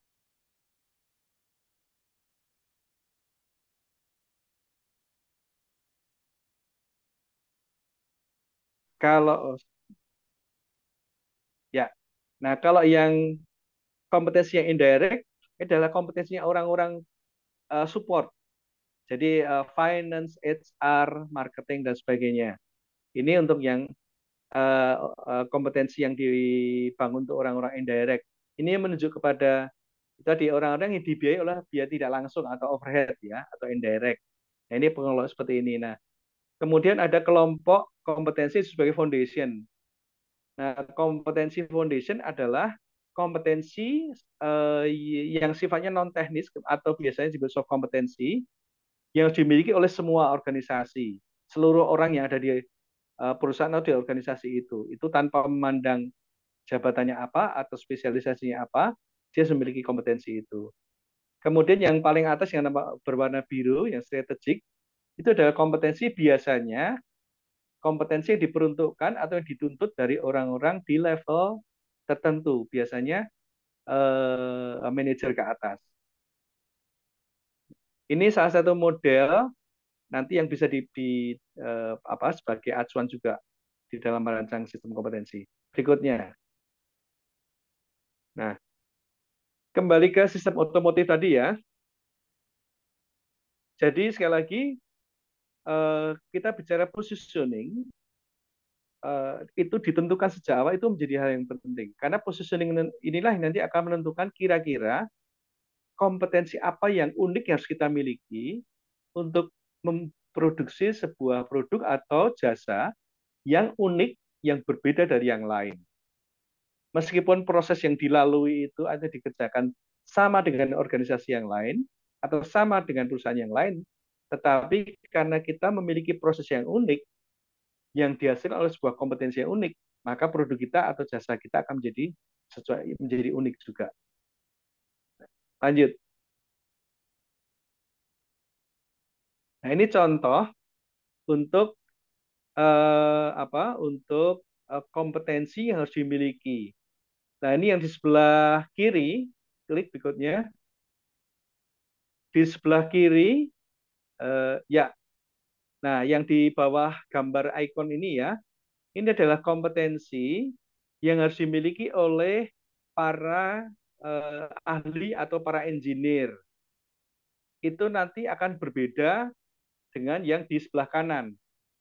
Nah, kalau di sebelah kiri, itu kompetensi yang dimiliki para engineer itu adalah kompetensi yang akan menghasilkan atau dituntut oleh seseorang yang outputnya adalah merancang sistem atau merancang produk. Nah, setelah rancangan itu jadi, maka eh, kompetensi itu dituntut juga dimiliki oleh para manajer yang mengawasi atau menjalankan sebuah proses. Tetapi di level manajerial, kita bicara ada supervisor atau foreman mungkin kalau di pabrik ya, sampai dengan manajer, tapi di manajer di bagian produksi. Nah, kalau sebelah kanan yang ada tulisan manufacturing operator, itu adalah kompetensi yang harus dimiliki oleh para operator yang menjalankan mesin. Jadi meskipun sama-sama aktivitinya ya, ini kalau industri otomotif itu sama-sama ada uh, forging, ada casting, ada welding, ada machining, ya. Tetapi activity yang dikerjakan oleh para engineer, para desainer terkait dengan forging itu dia adalah merancang bagaimana sebuah proses forging itu bisa menghasilkan produk yang baik. Itu yang di sebelah kiri, kompetensi yang dimiliki oleh para engineer atau para ahli. Nah, kemudian terkait dengan activity forging untuk yang di sebelah kanan yang dituntut dari para operator adalah bagaimana proses forging itu bisa dihasilkan oleh pengendalian mesin forging yang baik. Itu jadi artinya di sebelah kanan itu para operator dituntut untuk bagaimana menjalankan mesin peleburan supaya menghasilkan produk yang bagus. Kemudian terkait dengan casting, nah di sebelah kanan itu para operator dituntut untuk bagaimana menjalankan sebuah mesin pencetakan supaya hasilnya menjadi sebuah cetakan yang hasil cetakan yang bagus dan seterusnya. Jadi kalau kita membuat sistem kompetensi ya, tinggal kita mau membuat yang di kompetensi yang untuk para engineer-nya atau para ahlinya atau di kompetensi untuk kelompok operatornya. Ini meskipun kompetensi itu untuk mengerjakan hal yang sama, tapi sekali lagi tuntutannya sangat berbeda. Jadi nanti desain kompetensinya akan berbeda tergantung dari kelompok mana, kelompok kompetensi mana yang mau kita buat nanti. Apakah kompetensi untuk para engineer atau kompetensi untuk para operator. Ini dua hal yang berbeda. Nah, berikutnya. Nah, terkait dengan itu nanti, kalau kita sudah membuat, tadi kita mulai dari rangkaian ada building block-nya, kemudian ada tadi kita jenis kompetensinya seperti apa, nah nanti supaya kompetensi itu bisa diaplikasikan, maka kompetensi itu harus ada assessment tools-nya. Jadi, misalnya untuk para engineer ya, kompetensi untuk merancang. Nah, itu untuk bisa merancang karena sekarang ini kan banyak dipakai tidak pakai meja gambar lagi tapi pakai komputer, maka pakai CAD atau computer aided design itu ya, maka para engineer dituntut untuk mampu menggunakan CAD atau komputer menggambar pakai komputer. Kemudian dia dituntut untuk menguasai proses bagaimana pembentukan material atau forming dan seterusnya. Kalau operator itu mampu mengoperasikan dan seterusnya. Ini kurang lebih. Itu untuk assessment tools-nya. Nah, berikut lanjut. Nah, ini adalah profil jabatannya.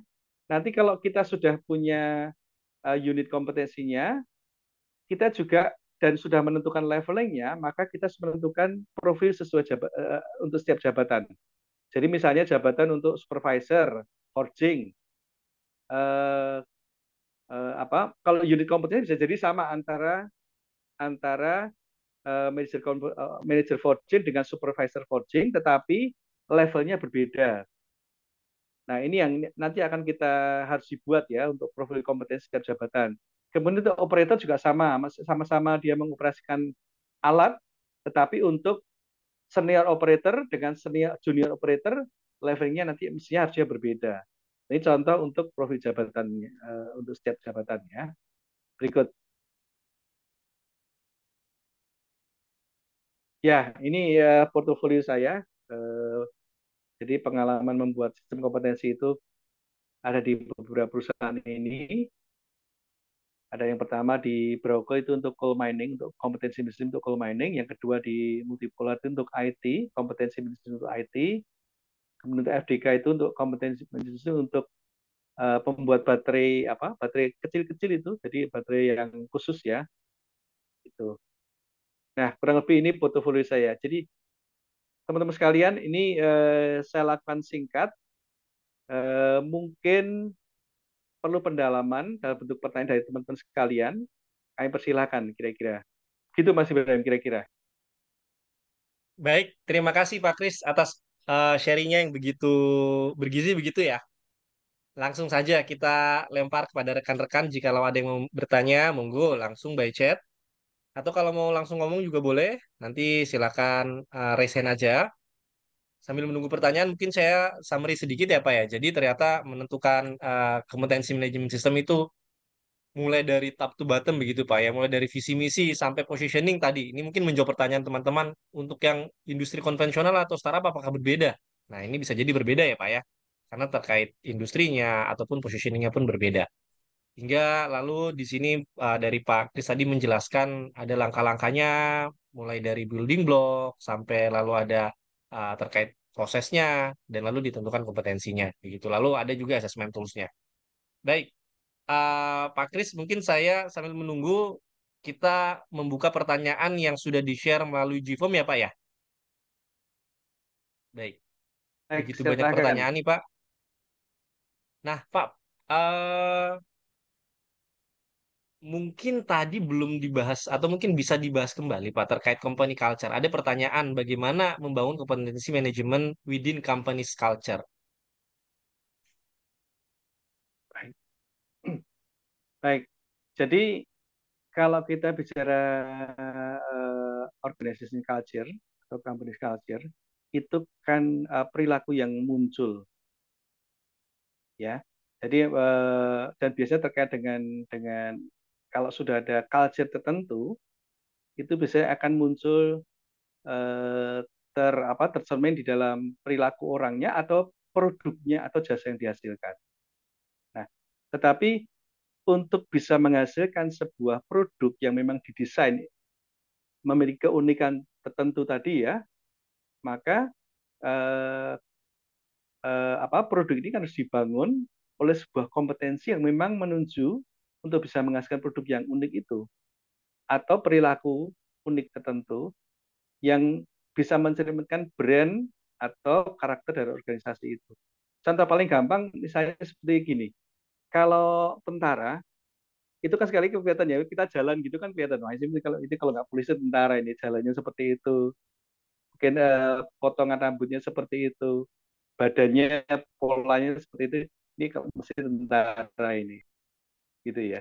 Nah itu kenapa ini bisa muncul karena memang mereka dibangun mulai dari pendidikan pertama kemudian pendidikan lanjutan itu dibangun oleh sebuah mekanisme mekanisme tertentu yang unik yang sesuai dengan desain untuk menghasilkan perilaku tentara tadi.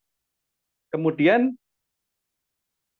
kompetensi yang mereka miliki itu juga kurang lebih seragam. Misalnya kalau kita bicara tentara atau polisi, pasti kita bicara mengenai orang yang memiliki kemampuan untuk bertempur atau membela diri, begitu kan? Maka kompetensinya itu menjadi penting untuk ditetapkan sejak awal bahwa kalau tentara, maka diantaranya ada dia memiliki kompetensi untuk membela diri. Berbeda dengan pegawai yang lain, pegawai sipil, berbeda sama sekali. Bahkan sama-sama tentara saja bisa akan berbeda. Kita bicara angkatan darat dengan angkatan laut. Bahkan sama-sama angkatan darat saja bisa berbeda antara Kopassus dengan Kostrat, gitu kan. Nah ini kan memang kompetensinya memang ditetapkan dan difahami bahwa itu memang berbeda dari yang lain. Nah, tetapi sekali lagi kompetensi jadi penting, jadi unsur yang penting karena itu yang komando. pendidikan seperti apa untuk menghasilkan karakter atau produk atau jasa yang memang dihasilkan atau diharapkan untuk dihasilkan. Kira-kira begitu. Menjawab kah?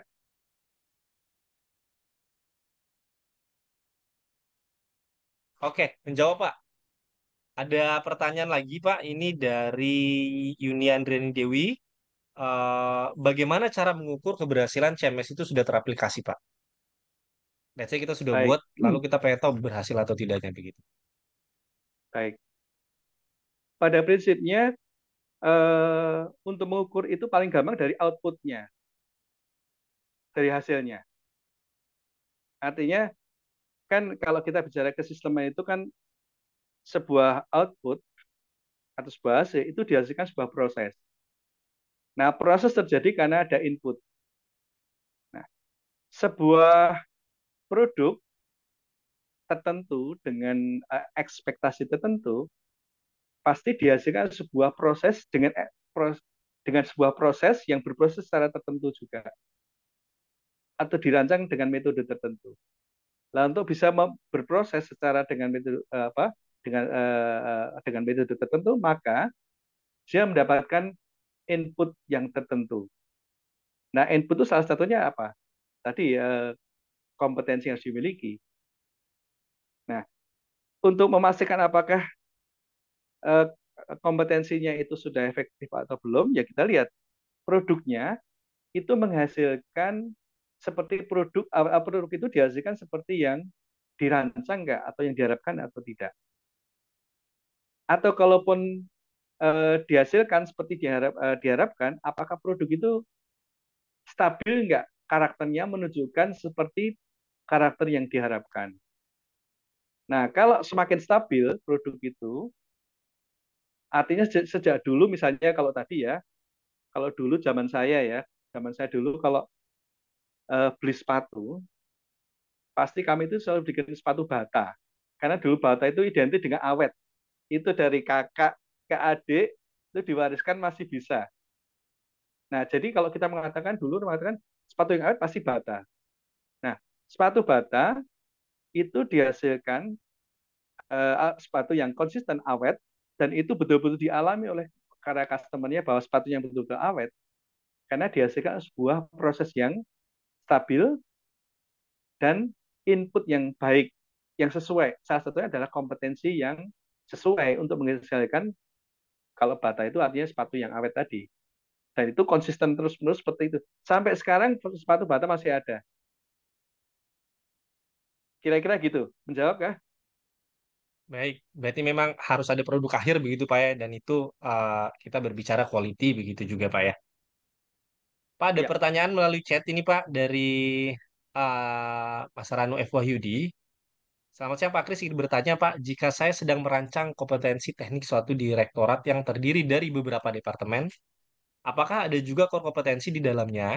Jika semua departemen dalam direktorat tersebut memang perlu memiliki kompetensi yang sama, ataukah core kompetensi hanya ada di dalam level korporasi?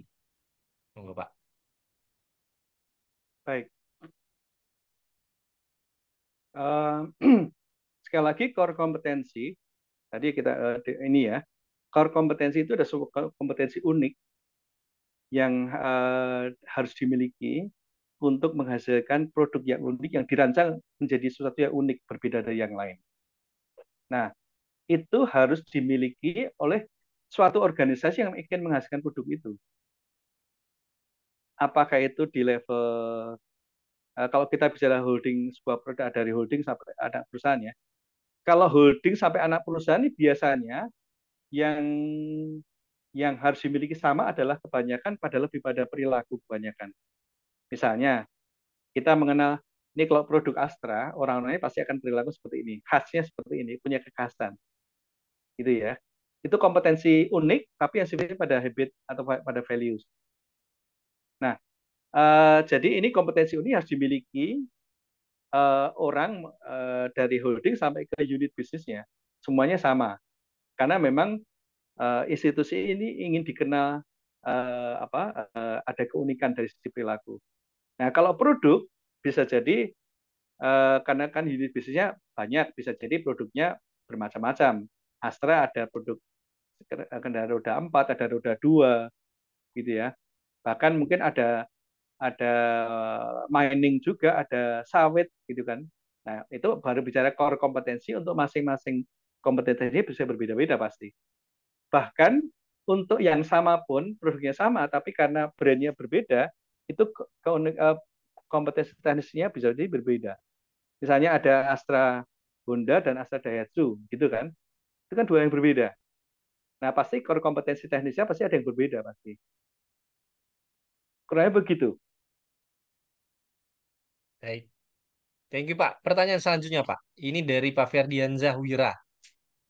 Baik, selamat pagi Pak Kris dari Rapai Bremada. Mohon izin bertanya, Pak, terkait penentuan level dari setiap kompetensi tersebut, untuk decision-nya menggunakan tool atau guidance apa ya, Pak? Lalu cara match-nya agar tepat sasaran, agar level kompetensi yang ditentukan itu tidak terlalu rendah atau tidak terlalu tinggi terhadap level kompetensi yang melekat pada job title tersebut. Jadi mungkin tadi yang matrix tadi, Pak ya, gimana cara biar Ya, posisi ini, kompetensi ini angkanya 5, 4, 3, 2, 1 begitu. baik. Nah, eh, yang harus diingat betul ya, membangun kompetensi itu perlu biaya berinvestasi. Artinya, bahkan menetapkan berapa banyak kompetensi yang dituntut itu juga harus dipikirkan. Apakah kita mau, karena ada dua mazhab. Ada mazhab yang mengatakan semakin banyak kompetensi semakin bagus. Tapi ada mazhab yang mengatakan nggak usah banyak-banyak, tetapi kita pilih kompetensi yang memang esensial betul yang harus dimiliki. Nah, ini konsekuensinya berbeda. Kalau masa yang pertama semakin banyak kompetensinya, semakin bagus, itu artinya kan biayanya mahal. Karena membangun kompetensi itu pasti kan kita bicara apakah itu dalam bentuk pelatihan, training, gitu kan, dalam bentuk sekolah, atau dalam bentuk assignment. Itu semua biaya semua itu. Artinya pada saat menetapkan berapa banyaknya saja, kita harus memikirkan, ini akan terjangkau tidak. Terus yang kedua terkait dengan masalah leveling tadi ditanyakan. Mau seberapa tinggi, nah itu pasti dikaitkan kembali kepada tuntutan jabatannya sebetulnya. Maka memang job description itu sangat mendasar. Jadi banyak banyak orang agak dalam tanda petik agak mengabaikan ya. Sudahlah gitu ya.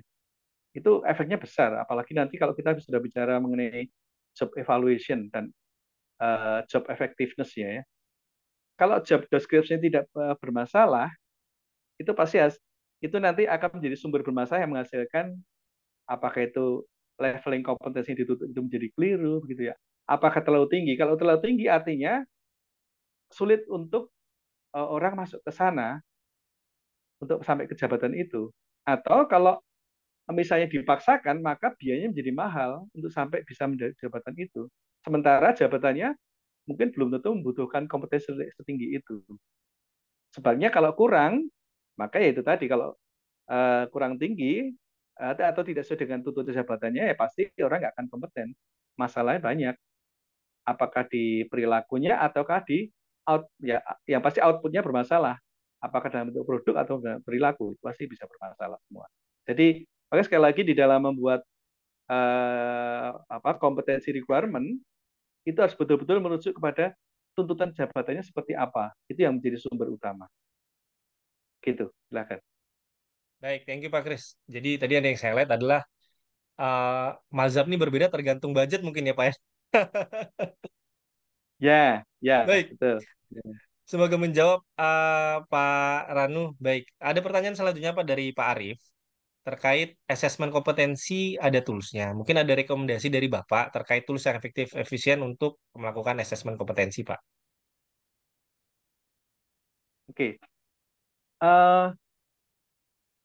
Jadi tools assessment yang efektif gitu ini Mbak, kita ya kan ya. Betul Pak. Baik. Gini, kalau tools yang efektif itu sebetulnya memang merujuk kepada itu tadi tuntutan atau bagaimana kita mendapatkan behavioral indicator di setiap kompetensi. Kan begini, pada waktu kita membuat sistem kompetensi atau unit kompetensi itu nanti kan untuk membuat assessment tools-nya kan kita harus mencari behavior indicatornya apa? Indikator perilakunya apa? Misalnya eh, kita bicara mengenai kompetensi terkait dengan masalah mengemudi, gitu kan? Indikator perilakunya adalah pertama dari sisi knowledge, dia mengerti tentang bagian-bagian dari kendaraan, gitu kan? Ada kalau terkait dengan masalah pengendalian, gitu kan? Berarti ada setir, ada pedal rem, ada pedal gas, ada pedal kopling. Dia tahu, tuh, ya. Kemudian itu belum cukup, mesti ada behavior indicator yang lain untuk bisa mengatakan bahwa kompetensi itu efektif terkait dengan pada saat diobservasi. Nah, setelah dia bisa menjelaskan, apakah dia bisa mengendari betul nggak? Benar nggak bahwa kalau dia tahu pedal itu pedal rem gunanya untuk ngerem, nggak keliru sama pedal kopling, saya begitu kan? Nah, itu berarti observasi, dia disuruh menjalankan, lalu diobserv. Nah, kemudian sekali lagi kalau kompetensi kan tentunya tidak hanya skill tapi juga attitude. Dia ngerti apa tanda-tanda lalu lintas nggak? Dia patuh nggak terhadap tanda lalu lintas? Bahwa kalau dia di jalan kampung sekian kecepatannya, bahwa di highway sekian, bahwa di jalan provinsi sekian, dia paham nggak? Dia sesuai dengan itu atau tidak? Nah, itu jadi kalau kita bicara effectiveness dari tools itu tergantung bagaimana kita mendapatkan indikator perilaku dari setiap unit dan setiap level. Baik, terima kasih Pak. Jadi saya summarize dari Pak Arif tadi pertanyaannya bahwa untuk tools yang efektif adalah mungkin definisi kompetensinya diperjelas ya Pak ya. Angka 1, 2, 3, 4, 5 itu seperti apa sehingga kita semakin jelas maka semakin mudah kita untuk melakukan penilaian begitu terhadap kompetensi tersebut. Pada Ya, pertanyaan yang terdengar sederhana Pak, namun saya yakin jawabannya ini nggak sederhana Pak. Ada oleh Pak Trianggoro mirip-mirip dengan pertanyaan dari Pak, ini singkatan namanya inisialnya MF, yaitu Pak, core kompetensi merupakan hal yang sama atau turunan dari core values gitu. Apakah core kompetensi sama dengan value perusahaan, Pak? Nah, ini baik. sederhana, Pak. Cuman saya jawabannya bisa jadi nggak sederhana nih, Pak. Silakan, Pak. Ya. Nah, itu tadi kepada gambar bulat tadi ya. Core kompetensi kan ada dua. Core kompetensi yang sifatnya technical, ada yang non technical, ada yang behavioral atau values tadi. Kalau eh, kalau kompetensi apa yang technical itu tadi akan terkait dengan proses produksi atau proses pemberian layanan. Nah, coba boleh balik yang bundar tadi yang ada ini yang empat tadi, yang empat kuadran. Nah, betul. Yang kuadran pertama itu kan ada core kompetensi sifat technical. Jadi yang kuadran pertama ya, yang itu merujuk kepada organization characteristic. Dan kuadran kedua itu adalah core kompetensi sifatnya values atau ya tema values lah ya. Itu yang merujuk kepada abilities atau skills habit atau habit untuk working dengan yang lain, tapi yang merujuk pada organisasi karakteristik. Nah, bedanya sama-sama core, tapi sama ada technical, yang satu soft competency. Kira-kira gitu. Nah, cuman jabarannya seperti apa? Ini apa? Memang nanti ini perlu sebetulnya memang perlu ya, perlu praktek sebetulnya ya untuk mengidentifikasi itu. Tapi kurang lebih seperti gini lah, bahwa core kompetensi SEO technical itu adalah terkait dengan kompetensi untuk menghasilkan produk atau layanan yang menjadi produk atau layanan dari perusahaan itu. Nah, kalau core kompetensi yang kaitan dengan values itu adalah core kompetensi yang terkait dengan bagaimana sebuah produk atau sebuah layanan itu disampaikan kepada customer-nya. Maka biasanya terkait misalnya adalah seperti tagline-nya yang di tagline-nya Telkom kalau tidak salah ya, saya ingat saya. Itu mengatakan memberi dengan hati, melayani dengan hati, sepenuh hati kalau tidak salah. Nah, itu adalah core values itu. Artinya eh, Telkom tidak hanya memberikan layanan komunikasi, kelancaran komunikasi, tidak pernah putus, tidak hanya itu, tetapi juga menyampaikan bahwa layanan komunikasi kami yang lancar, itu kami sampaikan dengan sepenuh hati bahwa apapun kondisinya, apapun kesulitannya customer, customer akan mendapatkan jaminan bahwa kami akan melayani dengan sebaik mungkin semampu kami. Nah, contoh yang paling ini menurut saya Toyota, menurut saya contoh yang paling ini ya. Toyota beberapa kasus mereka pernah menarik produknya. Produk yang sudah terjual mereka tarik semua karena ternyata ada keluhan. Nah, yang terakhir ini ada sepeda motor Honda yang katanya frame-nya patah itu ya. Itu akhirnya kan seluruhnya kan dikatakan begitu ada informasi itu seluruh produk Honda untuk ini silakan dicek semuanya gratis. Nah, itu adalah core values. Kami mengatakan kami tidak hanya menjual produk, kami memberikan produk yang terbaik. Kalau tidak sesuai silakan kembalikan, kami akan ganti atau perbaiki sampai se, uh, sampai dengan standar yang kami janjikan. Nah, itu adalah core values sekarang terkait dengan itu. Baik, terima kasih Pak. Jadi yang core values ini masuknya di kuadran kanan ya Pak ya, kanan atas ini ya. Masuk di Ya, abilities working dan juga karakteristik dari perusahaan. Pak, pertanyaan yang mungkin sesuai dengan slide ini Pak, dari Pak Kamal nih. Jika kami susun kompetensi jabatan langsung ke teknikal kompetensi dan supporting kompetensi masing-masing jabatan tanpa core kompetensi nih Pak, tanpa yang nomor satu nih Pak, kuadran kiri atas tanpa core kompetensi. Kira-kira kekurangannya apa ya Pak? kekurangannya ada begini. Artinya kita tidak bisa uh, menemukan sebuah kompetensi yang akan menghasilkan produk atau layanan yang memang unik juga. Artinya kita akan sama seperti yang lain. Ini contoh konkret seperti tadi kita bicara Ducati tadi. Sejak awal kayak dia mengatakan kami hanya menghasilkan produk sepeda motor untuk balapan, kami nggak untuk produk yang lain-lain. Nah itu ditetapkan betul sejak awal dan diidentifikasi. Begitu dia identifikasi, maka seluruh engineer-nya pada waktu merancang di dalam benak dia sudah terpikir ini produk untuk balapan, bukan untuk yang lain. Kemudian waktu diproduksi sama, para engineer di bagian produksi juga sama. Ini produk untuk balapan, bukan untuk keseharian. Nah, jadi kompetensi management system memang menjadi hal yang penting untuk menemukan core kompetensi itu, karena itu akan membedakan. Sekali lagi kan, kalau kita nggak sama seperti ini kan prinsip marketing ya. Kalau kita mau jualan, gimana mau laku kalau jualan kita sama dengan yang lain? Nah, proses Jadi ini yang diferensiasi itu membedakan menjadi penting. Yes, silakan. competitive advantage-nya kita sebagai SDM ya Pak ya. Kalau kita nggak ada core kompetensi, nggak ada competitive advantage-nya begitu Pak ya. Sama saja dengan yang lain bisa jadi. Betul, betul. Baik. Pak, ini pertanyaan terakhir Pak. Maaf nih, saya tutup pertanyaan terakhir ya Pak ya. Kita berbicara mungkin membuat. Ini ada pertanyaan di oleh Ibu Detria Natasha. Ini di form Panci Form yang pendaftar kemarin. Seberapa sering atau kapan kita harus mengubah kamus kompetensi? Kita sudah buat, lalu mungkin bisa jadi sudah 5 tahun, 3 tahun. Kapan ya harus kita ubah atau kita revisi? Begitu Pak. Baik. Eh, tergantung dari kecepatan perubahan teknologi yang kita gunakan. Yang pertama, ada industri yang teknologinya berubah cepat, sangat cepat. Industri yang berbasis IT itu biasanya perubahannya cepat sekali. Nah, semakin cepat perubahannya, maka mau tidak mau semakin akan cepat banyak, semakin cepat juga atau periode untuk mereviewnya juga semakin sering.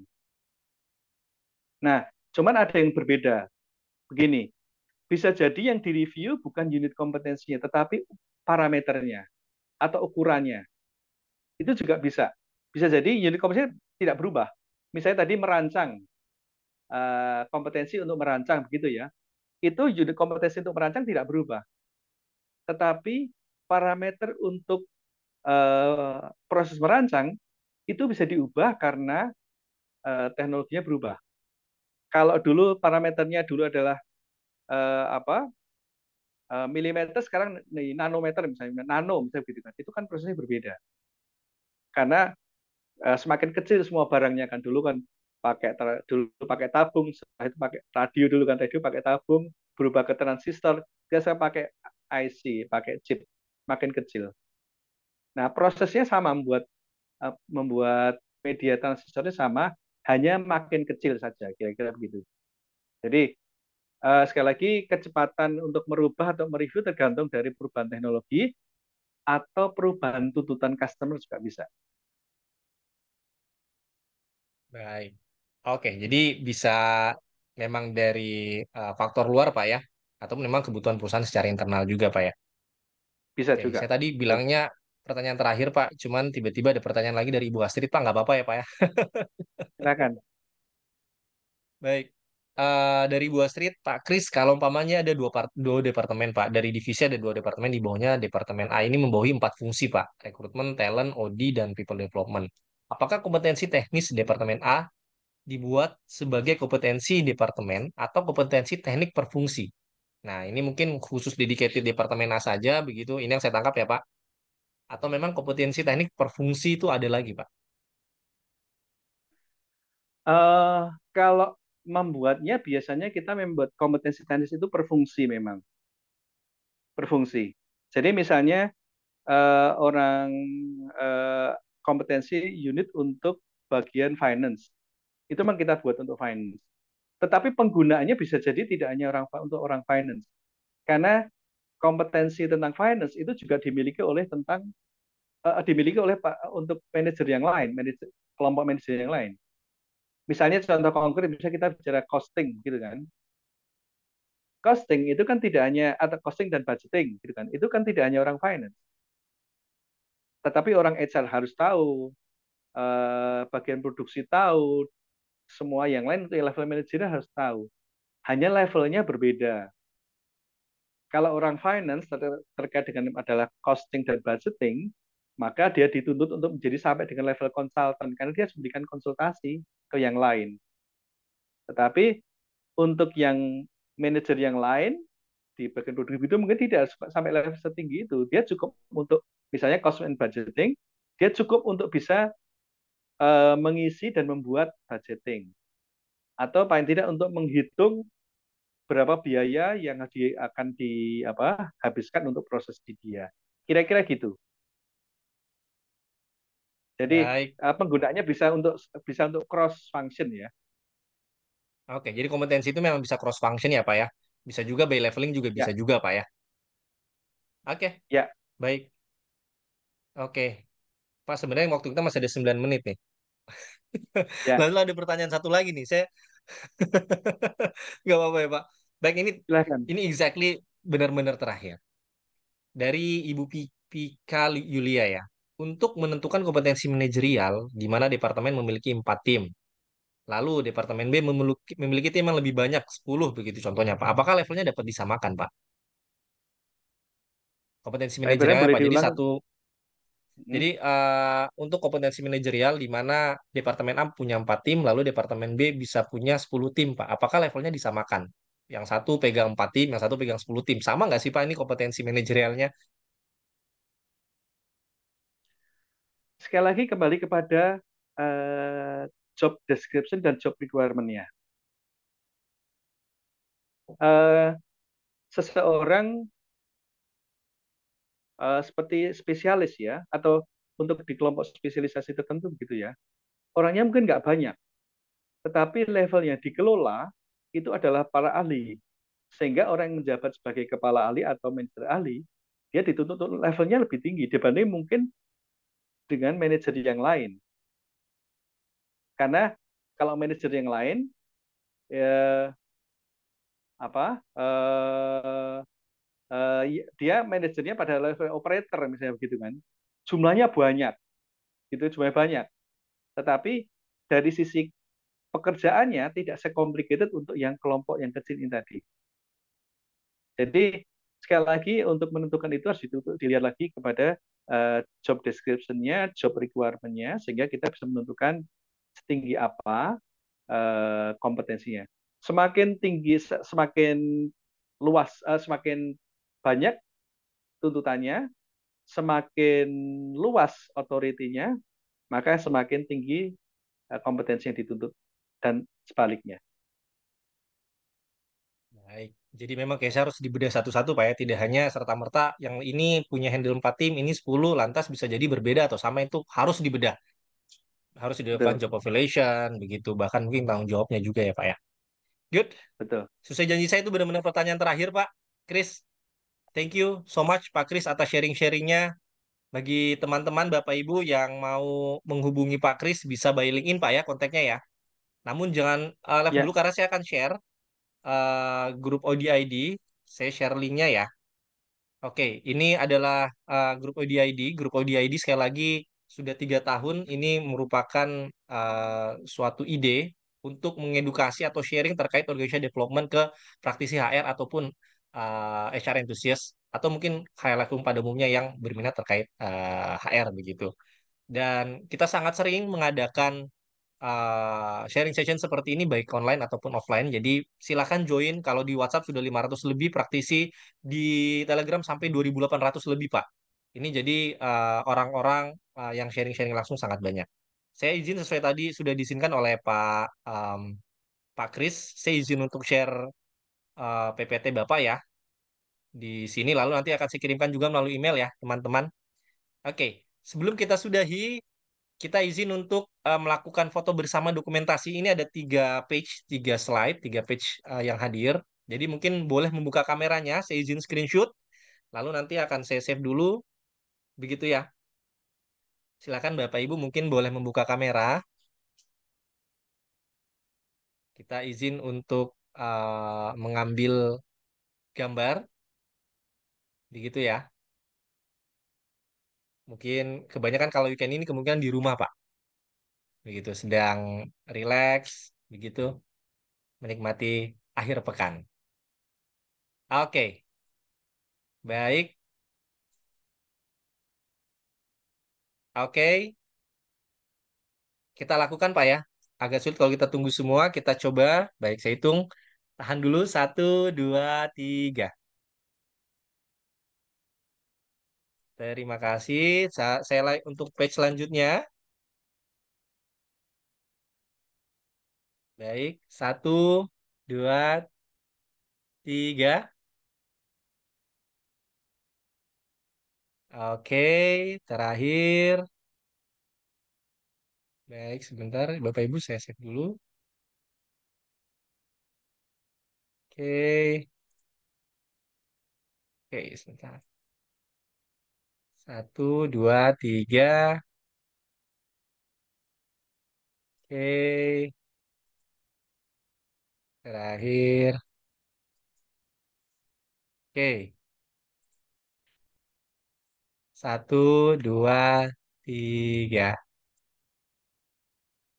Oke, baik. Bapak Ibu, Pak Kris, sekali lagi terima kasih atas waktunya, atas sharing-sharingnya. Eh, Silakan stay tune di di Telegramnya ODID ya. Nanti di situ kita akan update terkait seluruh event-eventnya kita. Terima kasih sekali lagi. Kita pamit. Have a nice weekend semuanya. Have a nice weekend di awal Terima bulan kasih, selamat ini. berakhir pekan. Sehat-sehat. Thank you. Saya tutup dan akhiri webinar kita di pagi siang hari ini. Stay safe everyone. Thank you. Bye-bye. Terima kasih semuanya. Terima kasih Pak Kris.